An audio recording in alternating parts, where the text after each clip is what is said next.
Hey everyone, in this video I want to show you my little hiking emergency kit slash survival pouch kind of thing. I use this when I'm hiking. It's always in my backpack when I'm hiking. I use it when I'm kayaking. I use it when I'm fishing. This thing's basically always with me when I'm out on my adventures. And I think the really important thing to consider when putting together something like this is, what are you actually most likely to use it for? I see some of these survival kits and they're trying to rebuild civilization with them. This thing is very light, weighs, I don't know, 8 or 10 ounces. I'll put the exact weight on the screen here. But I don't want to carry something super heavy. The scenario that I imagine myself using this is getting caught overnight on a hike. I climb a lot of mountains, I hike a lot. I've climbed 200 plus mountains in the western United States, and though it's never happened, it's not super unlikely that I sprain an ankle at some point and I'll have to spend the night on a mountain. So basically the things in here, they come in two categories. One, to make that more comfortable, and then two, other little incidentals that I might need on a occasional basis when I'm hiking. This isn't to construct a shelter that I'll live out of for a week, and I'm not going to be hunting and fishing or anything like that.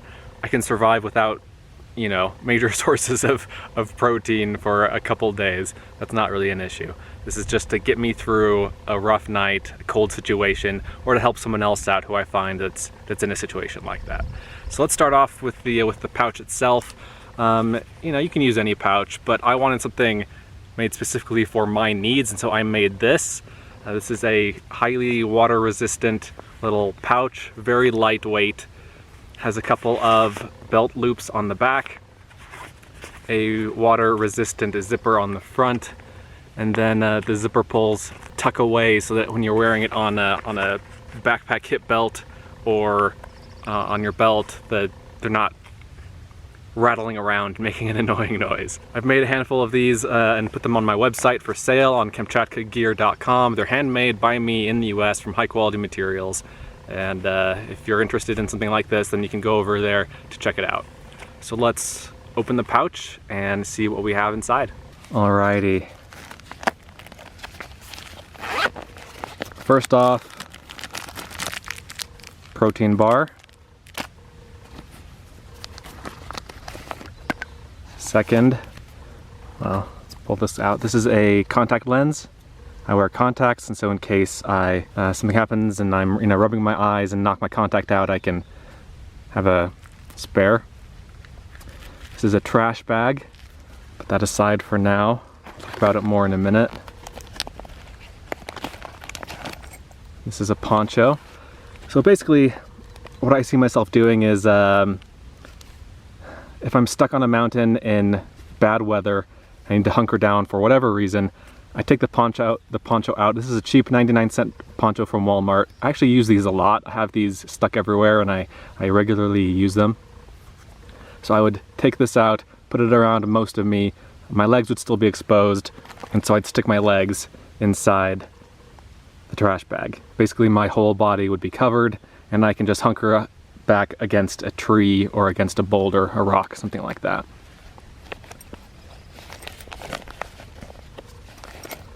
This is an orange buff. It's basically a tube of fabric. Opens up on both ends. I can use this as a hat in cold or windy weather, or I can signal with it since it's the bright fluorescent orange. This is a tick key. I live in Utah. We don't have a ton of ticks here, but we do have some. And so I always like to have something like this to make it easier and safer to remove ticks. A little light. It won't make nighttime navigation super enjoyable, but it will make it possible. Or just to look for firewood or something like that. Got a few different things in this pouch. Emergency whistle, in case I need to alert some rescuers. Little roll of duct tape wrapped around a straw. A lighter, of course. This is a mini Bic. It works. Signal mirror in a little plastic bag to keep it from scratching. half of a comb.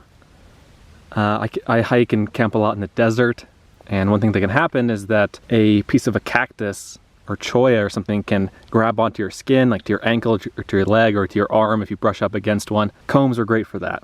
So if I have a little ball of a cactus stuck here, I can take this, stick it underneath the spikes in the cactus, and then use the comb to pry off the ball of cactus. I've actually used this before, works really well, much easier than you know, trying to take your knife and kind of fling it off, which does not work very well. And then this is just an emergency blanket. So again, in that situation where I'm covered in the poncho, I can wrap this around me to provide a little bit of extra warmth. And this is kind of a first aid kit pouch, but it has some other items in there too. Earplugs. If it's a rough night, if it's really windy, I can sleep much more soundly with earplugs in. I think this is 20 or 30 feet of Kevlar cord for whatever purpose. Very strong, but also super thin and compact. This stuff is called Wound Seal. And basically it'll, like it says here, topical powder to stop bleeding, so it'll clot a wound quickly. So if I get a big gash somewhere, I can kind of sprinkle this stuff on. Tylenol, big Band-Aid, sunscreen. Now this is actually really important. Like I said, I hike a lot. I hike mountains, I hike in higher elevations where the sun can be pretty brutal. And if I'm spending all day hiking in the sun and I don't have sunscreen on, then I'll have a pretty rough day the next day. It'll be pretty painful. And so I have a little packet of sunscreen here. I've actually had this in this kit for a while, and I've used it several times and I've had to replace it. Super handy little thing. Triple antibiotic ointment, so basically Neosporin equivalent. A couple of regular sized Band-Aids.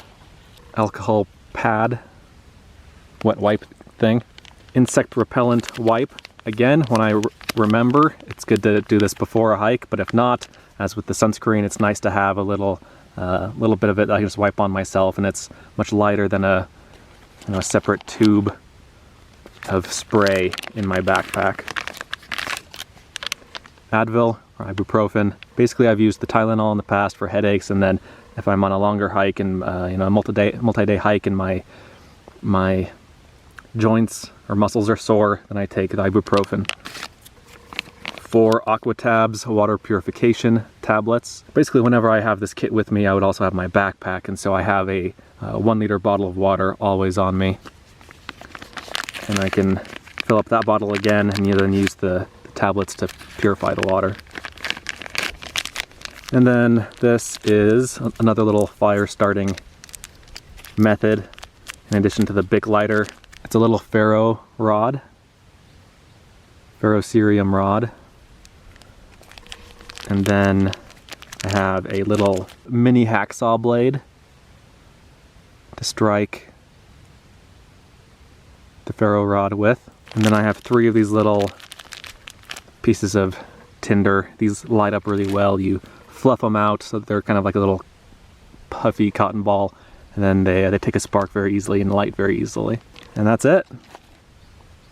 So again, this is nothing too crazy. I'm not going to be waiting out a nuclear holocaust with this stuff. This is just to make minor incidents in the mountains a bit easier to deal with, and to make an overnight stay in the mountains a little bit easier and more comfortable. And then I always have a knife with me. Again, I'm not going to be skinning and gutting an animal. This is just a little Swiss Army knife. Has everything I need. Scissors. Actually has a pen that I could write a note on or something. Or write a note with. And then this is lip balm. A little tube for holding lip balm that I made. So these are always with me in addition to what's there. Let me know what you think. Let me know if there's anything you think I should add. Again, keeping in mind that I want it to fit in that pouch, and I don't want it to weigh a lot. Also, let me know if you have something like this, and if so, what's in your little emergency hiking kit. Thanks for watching, and I'll see you guys in the next video. Hey everyone, so it's the next day, and I wanted to add one more thing that I didn't include when I filmed the video yesterday. And that's that if you really want to waterproof your bag, your emergency kit pouch, You can put it in a quart-sized Ziploc bag and it fits perfectly in here. Put it in and then fold over the top and it's a perfect fit.